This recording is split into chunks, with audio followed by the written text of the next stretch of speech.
انہوں نے یہی سوال کیا کہ بیٹی سے پوچھو انکار کی وجہ کیا ہے۔ محض صورت ہی سب کچھ نہیں ہوتی، اصل شے سیرت ہوتی ہے۔ اماں، سیرت کے ساتھ لڑکی لڑکے کی پسند کو بھی تو خاطر میں رکھنا پڑتا ہے۔ تجھے کوئی پسند ہے بتا دے، یہ بھی میں تیرے باپ سے پوچھ لوں گی۔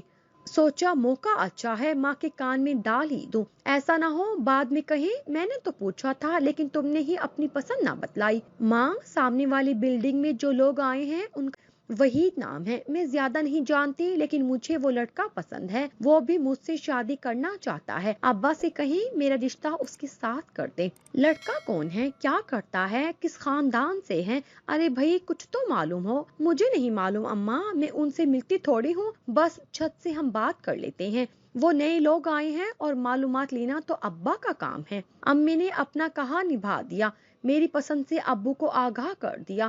وہ تو غصے میں آگ بگولا ہو گئے کہ میں سب جانتا ہوں، مجھے معلومات لینے کی ضرورت نہیں ہے، وہاں کوئی فیملی نہیں بلکہ ایک لڑکا تنہا رہتا ہے، کرائے پر فلیٹ لیا ہے، اس کے گھر والوں کا اتا پتا کیا معلوم کروں، مجھے وہ سرے سے پسند ہی نہیں ہے اور باش لگتا ہے مجھے وہ، تو اس کی فیملی بھی ہوتی تب بھی وہ مجھے قبول نہیں ہوتا۔ جو رشتہ شاکر صاحب کے توسط سے آیا ہے وہ ہر لحاظ سے بہتر ہے، بیٹی کو سمجھا دو کہ یہ تاک جھانک کا سلسلہ بند کر دے ورنہ ایسی مار ماروں گا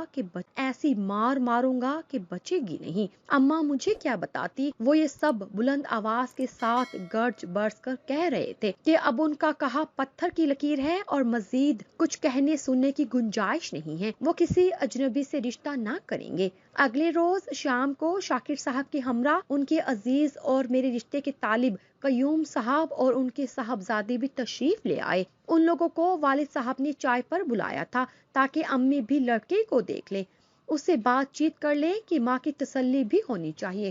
والدہ نے بات چیت کر لی اور انہیں بھی فرقان پسند آ گیا، بلکہ وہ تو اس رشتے کی زیادہ طرفدار ہو گئی۔ جب یہ لوگ ڈرائنگ روم میں تھے میں چھت پر گئی اور ان لوگوں کو جاتے ہوئے دیکھا۔ پہلی ہی نظر میں مجھے یہ شخص بے حد برا لگا جو کہ اس گھر کا متوقع داماد تھا۔ اسی وقت سوچ لیا کہ جان دے دوں گی مگر شادی اپنے خوابوں کے شہزادے وحید سے کروں گی جو اس قدر خوبصورت کہ کسی ملک کا شہزادہ ہو۔ جب ابلتے چشمے کو راستہ نہ ملے تو وہ پہاڑ کو شک کر ڈالتا ہے۔ میں نے بھی عجلت میں ایک خط لکھ کر وحید کی طرف اچھال دیا، وہ دوڑ کر آیا اور خط گلی سے اٹھا لیا۔ خط میں تمام احوال درج کر کے استدعا کی تھی، کسی طرح ایک بار ملو تاکہ ہم اپنے مستقبل کا فیصلہ کر لیں ورنہ بہت دیر ہو جائے گی۔ شام کو اس نے گیلری سے قریبی پارک کی جانب اشارہ کیا اور 2 انگلیوں سے 11 بجے کا وقت بتایا۔ والد صبح دفتر چلے جاتے، میں نے کبھی امی سے نہ کہا تھا کسی سہیلی کی طرف جانا ہے، پہلی بار ان کی منت کی کہ رافیہ سے ملنا ہے۔ وہ بولی ذرا کام سے فارغ ہو لوں تو چلتی ہوں۔ آپ کبھی بھی فارغ نہیں ہو سکتی کیونکہ آپ کے کام تو ختم ہونے میں نہیں آتے، تب تک ابو کے گھر لوٹ آنے کا وقت ہو جائے گا۔ رافیہ کا گھر نزدیک ہی تو ہے، سار کے پاس۔ بھولی ماں کو کچھ سمجھ نہیں آیا، میری منت سے باتوں میں آ گئی، بولی اچھا جاؤ لیکن جلدی واپس آ جانا، آدھے گھنٹے سے زیادہ دیر نہ لگانا ورنہ میں خود تم کو لینے رافیہ کے گھر آ جاؤں گی۔ خدا کا شکر ادا کیا، میں دوڑی ہوئی کمرے میں گئی، جلدی سے لباس تبدیل کر کے گھر سے نکل گئی۔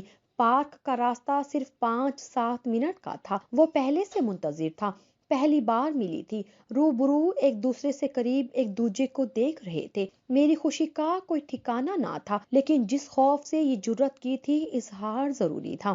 اس نے کہا مجھ سے بچھڑنے کا ڈر ہے تو مضبوط قدم اٹھانا ہوگا، کہو تو تمہارے والد سے رشتے کی بات کروں ورنہ میرے ساتھ چلو، کورٹ میں نکاح کر لیتے ہیں۔ وہ رشتہ نہ دیں گے، ابو فیصلہ کر چکے ہیں، فرقان سے ہی رشتہ کریں گے، انہوں نے وہاں ہاں کہہ دی ہے، تو پھر کیا کرنا ہے؟ Court marriage? کچھ سوچ کر میں نے سر جھکا لیا۔ دیکھو میں تنہا ہوں، اپنے بزنس کے سلسلے میں یہاں رہ رہا ہوں، میرا کوئی رشتہ دار نہیں ہے، نہ بزرگ کہ تمہارے ابا سے رشتہ لینے آئے، البتہ 1-2 دوست ہیں، وہ آ سکتے ہیں میرے ساتھ۔ بس رہنے دو، ابا کہیں گے کہ خاندان کا اتا پتہ نہیں اور چلے آئے ہو رشتہ مانگنے، کیا رشتے یوں طے ہوتے ہیں؟ مجھے پتا ہے وہ ایسا ہی کہیں گے۔ وہ 3 دن سوچ بچار میں گزر گئے، ادھر اماں ابا میری شادی کے تذکروں میں لگے تھے، ادھر میں وحید کے ساتھ ہمیشہ زندگی گزارنے کے خواب بن رہی تھی۔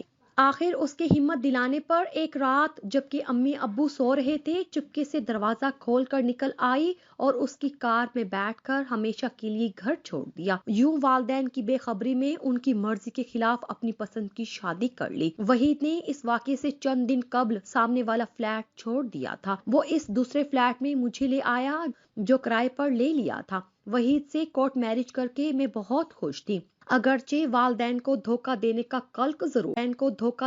کلک ضرور تھا، مگر اس وقت اپنی خوشی اور اپنے خواب زیادہ عزیز تھے۔ وحید نے کوئی کمی نہ کی، اچھا کھلایا پلایا، روز شام کو سیر پر جاتے۔ یہ فلیٹ ہمارے گھر سے کافی دور ایک پوش علاقے میں تھا۔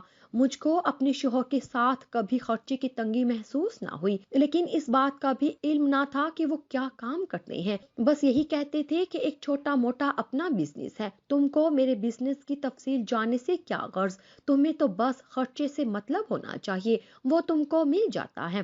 4 سال سکون کے گزر گئے۔ ایک بار وحید سے چھپ کر امی سے فون پر بات کی۔ فون رافیہ کے گھر لگا ہوا تھا۔ اس کو منت کر کے کہا امی کو بلا لاؤ۔ والدہ نے مجھ سے بات کرنے سے انکار کر دیا۔ اب میں 2 بیٹیوں کی ماں بن چکی تھی۔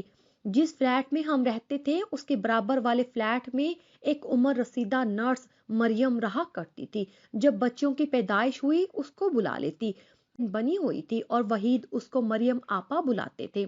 وحید چلے گئے اور پھر ان کی خبر نہ آئی۔ آپا کو پتا تھا کہ وہ کسی ایجنٹ کے ذریعے گئے ہیں۔ انہوں نے اس آدمی کا کھوج لگایا اور پوچھا کہ وحید کو گئے 1 ماہ ہو گیا ہے، کوئی خیر خبر نہیں آ رہی۔ تب اس نے بتایا کہ وہ غیر قانونی طریقے سے جانے کی وجہ سے پکڑے گئے ہیں اور انہوں نے ان کو قید کر لیا ہے۔ وہ دیار غیر میں سزا کاٹ رہے ہیں۔ 3 سال گزر گئے، نہ وحید لوٹے نہ کوئی رابطہ کیا۔ میں کوڑی کوڑی کو محتاج ہو گئی۔ 2 چھوٹی بچیوں کا ساتھ تھا، زیادہ پڑھی لکھی نہ تھی کہ نوکری کر لیتی۔ آپا خود بیوہ تھی اور ایک ہسپتال میں جز وقتی کام کرتی تھی۔ بیچاری کی تنخواہ ہی کیا تھی، اس کی اپنی مشکل سے پوری ہو رہی تھی، پھر بھی جہاں تک بن سکا سہارا دیا۔ آخر جمع پونجی زیور سب ختم ہو گیا۔ میں فلیٹ کا کرایہ دینے سے بھی قاصر تھی۔ ایک روز مالک مکان نے میرا سامان باہر نکلوا دیا، رہنے کا بھی آسرا نہ رہا۔ آپا نے رحم کھا کر مجھے کچھ دنوں کے لیے اپنے گھر میں رکھ لیا، مگر یہی کہا کہ اب تم خود اپنے قدموں پر کھڑی ہونے کا چارہ کرو، میں تم کو مستقل سہارا نہیں دے سکتی۔ نوکری کی تلاش کو نکلی، گھریلو کام کے لیے ملازمہ جیسی نوکری ہی کر سکتی تھی، وہ بھی نہ ملی۔ 2 چھوٹی بچیوں کا ساتھ تھا جن کی وجہ سے کوئی مجھے اپنے گھر ملازمہ رکھنے پر بھی تیار نہ تھا، جبکہ بچیاں دودھ کے لیے روتی تھی۔ ایک کوٹھی میں ملازمہ ہونے کے لیے گئی، یہ کسی فوٹوگرافر کا گھر تھا۔ اس نے مجھے بغور دیکھا، کہنے لگا اگر ماڈلنگ پر تیار ہو جاؤ تو ملازمت مل سکتی ہے، سرونٹ کوارٹر بھی رہنے کو مل جائے گا، تم بہت خوبصورت ہو، ایسا چہرہ لاکھوں میں ایک ہوتا ہے، دنوں میں مفلسی دور ہو جائے گی۔ یہ ان دنوں کا ذکر ہے جب لڑکیوں کے لیے ماڈلنگ اور اداکاری معیوب سمجھی جاتی تھی، لیکن میری مجبوری تھی، پیٹ میں روٹی تھی اور نہ سر پر چھت۔ راضی ہو گئی۔ اس نے میرے چند فوٹو لیے اور پھر مجھ پر دولت کے در کھل گئے۔ قسمت نے یوں ماڈل گرل بنا دیا۔ مجھ کو کسی شے سے بھی زیادہ اپنی بچیوں کا پیٹ پالنا مقدم تھا، یہ میری اشد ضرورت اور مجبوری تھی۔ پھر ان کی اچھی تعلیم کی خاطر روپوں کی حاجت تھی۔ میں دولت کمانے کی مشین بنتی گئی اور وقت گزرتا گیا۔ اب ایک کوٹھی کی مالک تھی، بچیاں بڑی ہو رہی تھی، وہ اچھا کھاتی، بہترین پہنتی اور اعلیٰ تعلیمی ادارے میں پڑھ رہی تھی۔ ان کی شاندار مستقبل کی خاطر میں نے کسی بات کی پرواہ نہ کی۔ ان کے لیے گھر میں نوکر آیا خانسامہ تھے اور میرے وارڈروب نت نئے فیشن ڈیزائن کے ملبوسات سے بھرے پڑے تھے۔ اب میں ایک نئی جگمگ کرتی دنیا میں تھی جہاں عمارت کی چکا چوند غریبوں کو شرماتی تھی۔ دولت کی ریل پیل تھی، میرے اشاروں پر مشہور مصنوعات بنانے سبھی کچھ مل گیا، مگر وحید نہ تھے اور ان کی یاد میرے دل میں ہر دم چٹکیاں لیتی تھی۔ مجھ کو ان سے واقعی محبت تھی، ان کے ساتھ گزرے دن جنت کا خواب معلوم ہوتے تھے۔ جب شوہر سے جدائی کا خیال روح کو مجروح کرتا تو دل بے بس ہو جاتا۔ وہ موسم سرما کی ایک سرد رات تھی۔ 7 سال بعد مریم کے ہمراہ اچانک وحید آ گئے۔ مریم میرا گھر جانتی تھی، ان کو سامنے دیکھ کر آنکھوں پر یقین نہ آ رہا تھا۔ سوچ رہی تھی جب صبح بچیاں اپنے باپ کو دیکھیں گی تو ان کا کیا رد عمل ہوگا، خوشی سے پاگل ہو جائیں گی۔ وحید کو تمام رات اپنے اوپر گزرے دکھوں کا ایک ایک لمحہ بتاتی رہی۔ میں نے کہا مجھے معاف کر دو، یہ سب میں نے بہت مجبوری میں کیا، اب تم آ گئے ہو تو ہرگز گھر سے قدم نہیں نکالوں گی، میں ماڈلنگ ترک کر دوں گی اور اپنی بچیوں کے لیے ایک مثالی ماں بن جاؤں گی، ہم ایک نئے دور کا آغاز کریں گے۔ یقین تھا کہ وحید ہمارے لیے کچھ کریں گے، میری اور میری بچیوں کی خاطر انہوں نے مجھے معاف کر دیا اور کہا کوئی بات نہیں، تم نے ماڈلنگ کی ہے اور میں دنیا گھوم آیا ہوں، کوئی بھی کام برا نہیں بشرط یہ کہ آدمی خود برا نہ ہو۔ دنیا گھومنے سے میرے خیالات میں تبدیلی آ گئی، وہ ہمارے ساتھ کوٹھی میں رہنے لگے، لیکن ان کو اب بیکار بیٹھنے سے غرض تھی، کمانے سے کوئی سروکار نہ رہا تھا، کہتے تھے بھٹکتے بھٹکتے تھک گیا ہوں، اب ذرا آرام کرنا چاہتا ہوں، سستانا چاہتا ہوں، مجھے سانس لینے دو۔ انہوں نے اتنا لمبا آرام کیا تھا کہ کمانے جوگے نہ رہے، آرام کی سانسیں ہی راس آ گئی، مجھے کہتے ماڈلنگ نہ چھوڑنا، اب اتنی محنت کر چکی ہو، اپنے پیشے کو ترک مت کرنا، وقت ٹھہرتا نہیں، میں بھی سن رسیدگی کی طرف جا رہی تھی، حسن میں وہ کشش وہ بات نہ رہی، تو میں نے کام چھوڑ دیا، کیونکہ نئی خوبصورت تازہ روح لڑکیاں آ رہی تھی، ان کی مانگ تھی، مجھ ادھیڑ عمر کا کیا کام، ایسے میں عزت سے گھر بیٹھ جانا بھلا تھا، بچیاں جوان ہو گئی تھی، جب کمائی کا راستہ بند ہوتا گیا، وحید کو پھر سے جگانے لگی کہ بہت ہو چکا آرام، اب تم کچھ کام کرو، ہاتھ پیر ہلاؤ، تم مرد ہو، کما کر کھلانا اور گھر چلانا تمہاری ذمہ داری ہے، میں نے تو آدھی زندگی گنوا دی ہے۔